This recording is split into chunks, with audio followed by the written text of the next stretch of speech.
That's a little bit of a yeah.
So for those in attendance, again, thank you for tolerating the drinks.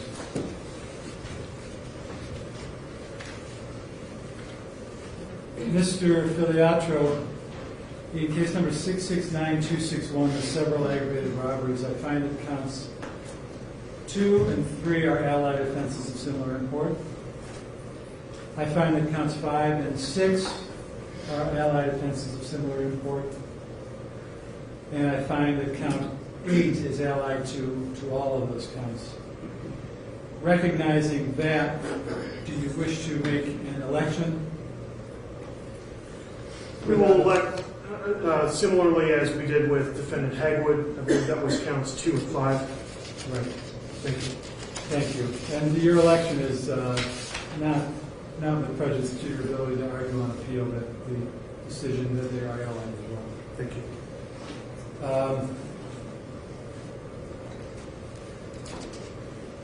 Excuse me. In 669473, Mr. Hernandez's case, if I can call it that, he was the victim. I confess, I can't find at a moment's notice the verdict form for that count. May I trust my memory is accurate, though, that Ms. McLeod was found guilty of both the 1 and 3 year specs? No, actually, she was found not guilty of both of those specifications. Okay. It was only the count itself. Okay. I'm glad you reminded me of that, because as I considered it, I wondered why I couldn't find it, and that's probably the reason.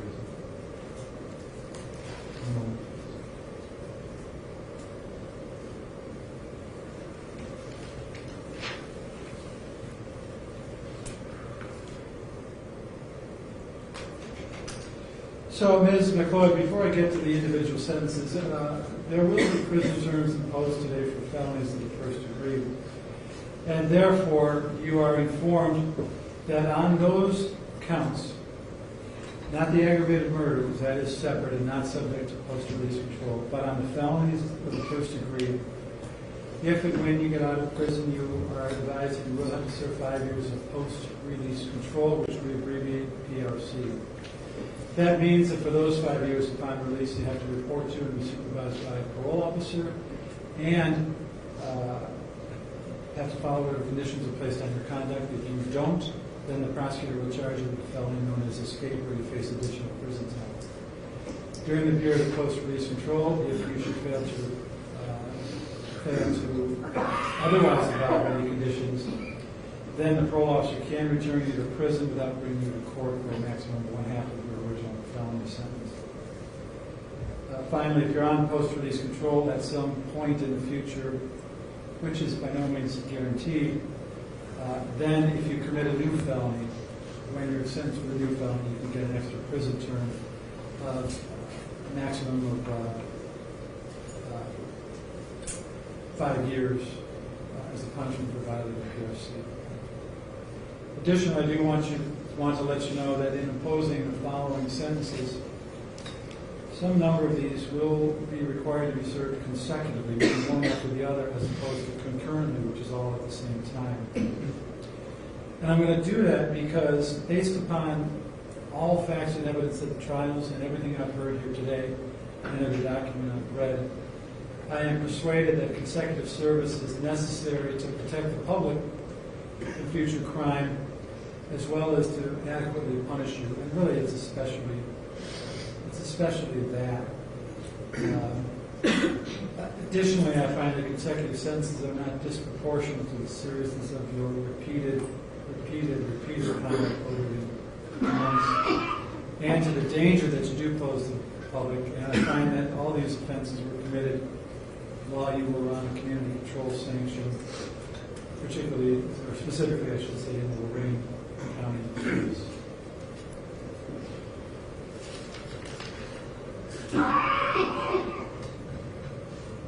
Additionally, I know that I haven't imposed your sentences orally yet, nor much less in writing, but you are advised that whatever the sentences are, whatever the result of this hearing, you do have the right to appeal. And should you wish to appeal and find that you are unable to afford separate lawyers to represent you in the Court of Appeals, not because your lawyers aren't any good, but because typically there's a different lawyer in the Court of Appeals because there's a wider range of options for argument on appeal. So if you can't afford counsel on appeal, then such counsel will be provided by the government, as will the papers to prosecute that appeal. So it occurs to me, Mrs. Bartek, Mr. and Ms., that what we heard today are things you should have been saying at your son or your brother's wedding. And that is part of it. Ms. McCloy is going to be sentenced accordingly. I am going to tell you, though, right now, I am not going to impose a prison term of life without parole. I don't know if that, by the way, is the sentence you were hoping for, expecting, believing is just. If you believe that sentence is just, I can't and won't fault you. But what I will say is this. You and I, and some upwards of 90% of the people in this courtroom, we have hope. We regard other human beings with dignity. We do. Someone in this courtroom doesn't, but we do. So, I can't in good conscience, even with everything I know and everything you have gone through, and obviously what your son went through, I can't in good conscience in this case impose that sentence. So before I impose sentence, I did want you to know that, because you are entitled to my respect. You didn't get respect from her, but you are entitled to my respect. And if you disagree, I can't fault you. I can't fault you. But I wanted you to know from me why it's going to happen. And it's not because I don't place any value on your son's or your brother's life. There is little question that he was, I hate to put it this way because it sounds like it's modest praise, but a good guy. A good guy. By the way, he shows those doubters in our community who want to malign every cop how wrong they are. There are bad cops. We all admit to that, and I think everyone in this courtroom will admit to it. He wasn't one of them, and they are not the majority. They're a small minority. He was not in that small minority. So I wanted to offer you straight up the reasons why I'm doing what I'm doing. There's no question that you have my sympathy. And you have my admiration for the composure you have demonstrated here today. And if I recall correctly, though I haven't mentioned before, I think all three of you attended either the entire trial or large portions of it. I believe I saw you in the trial. And I know you were composed and civil then, in contrast to somebody else in this court. So I do appreciate you. So, in case number 669261, Ms. McCoy, on count 1, you are ordered to serve 6 years on the felony aggravated robbery and 3 years on the firearm specification. On count 2, you're ordered to serve 7 years on the felony, 3 on the smoke. Count 3 is allied, no sentence is imposed. On count 5, you are ordered to serve 8 years at the Ohio Reformatory for Women. If I said LCI at some point, then I misspoke. It's the ORW, the women's prison. Count 5, 8 years on the felony, 3 on the spec. 6 is allied, no separate sentences imposed. 8 is allied to, actually, another date applies here. One moment.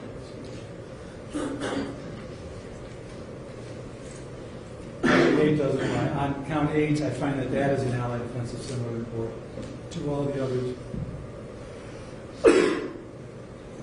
And no sentences imposed on count 8. On count 9, Cleveland Heights, you're ordered to serve 8 years on the felony and 3 on the spec. And on count 11, the weapon under disability, you're ordered to serve 12 months. In case number 669473, the Christmas with Rafael Hernandez.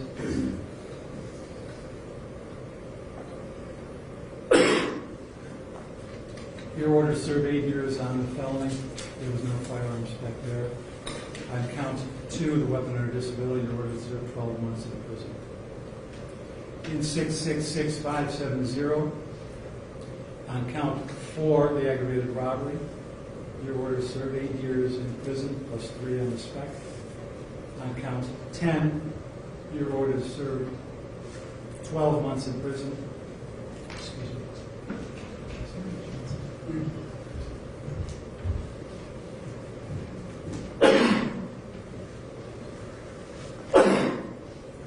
Sorry, it's not COVID. I just have something in my. I'm going to hold off for 1 second.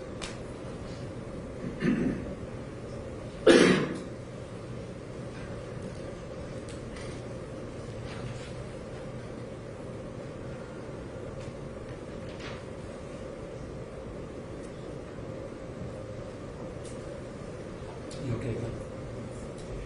On count 2, Ms. McCoy, the aggravated murder on December 31, 2021 of Shane Bartek, you are ordered to serve a sentence of life imprisonment with first parole eligibility, if at all, after 25 years.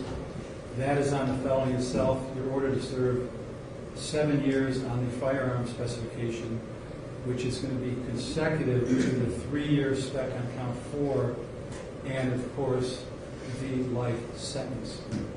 Here, all counts in 669261 are ordered to be served concurrently with each other, and the 4 specs there concurrently over the state of Ohio's objection for essentially 11 years in that case.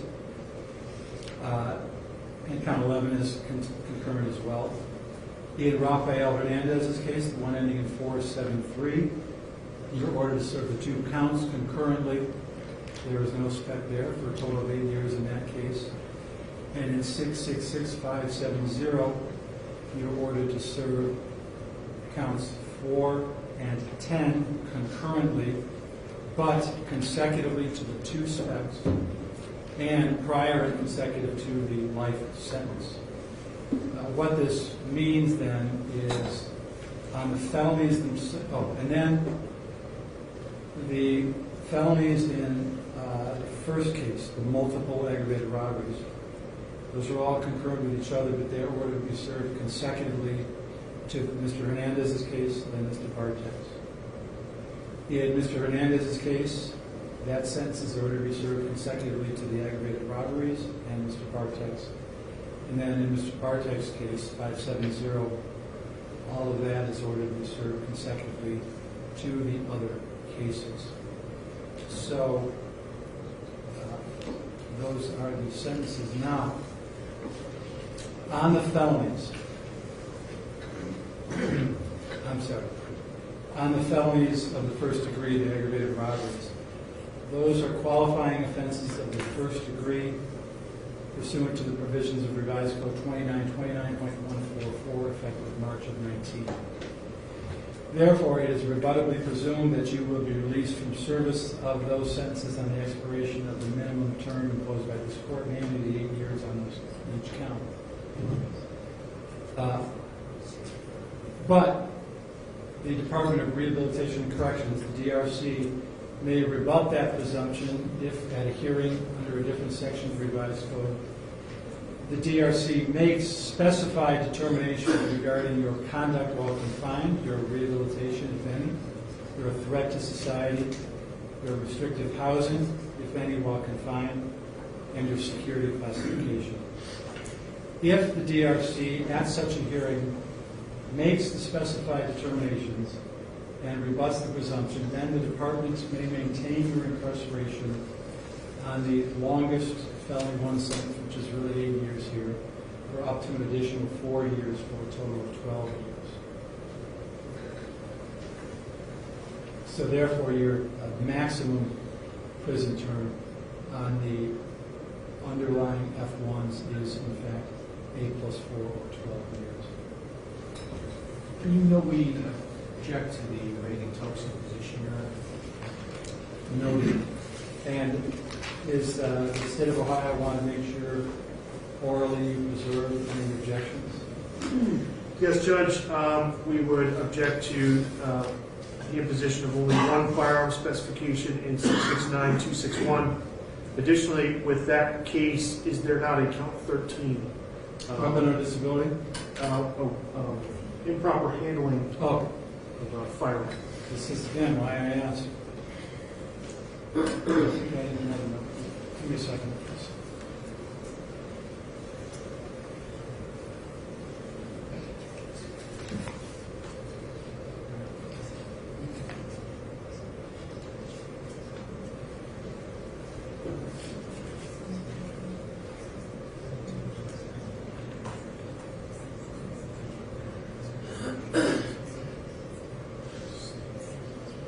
You are correct. So, Ms.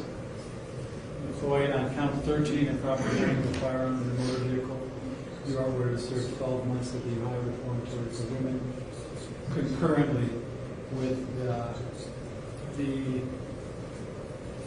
other felony sentences in that case, and then consecutively to all others.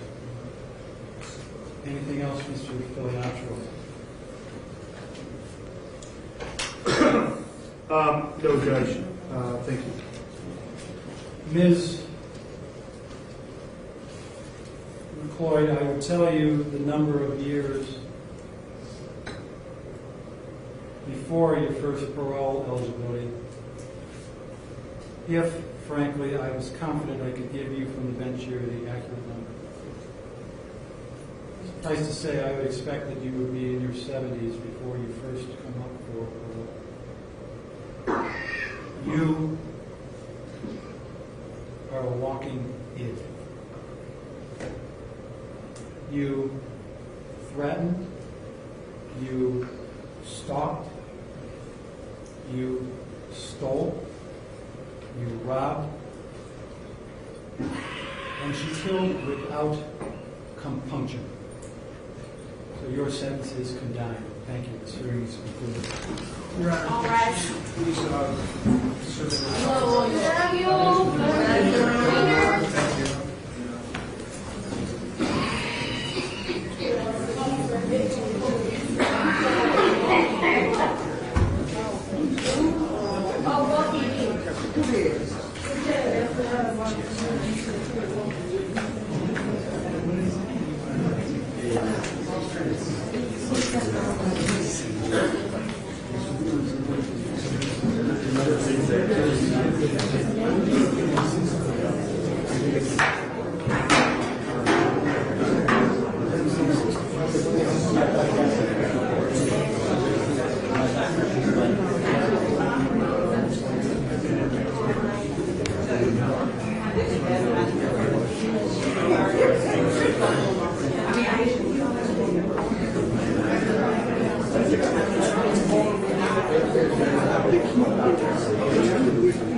No problem. Take care.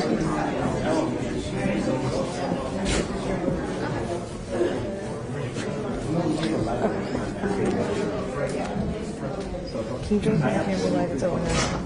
Are you jumping up? Are you jumping? He wants us to go first.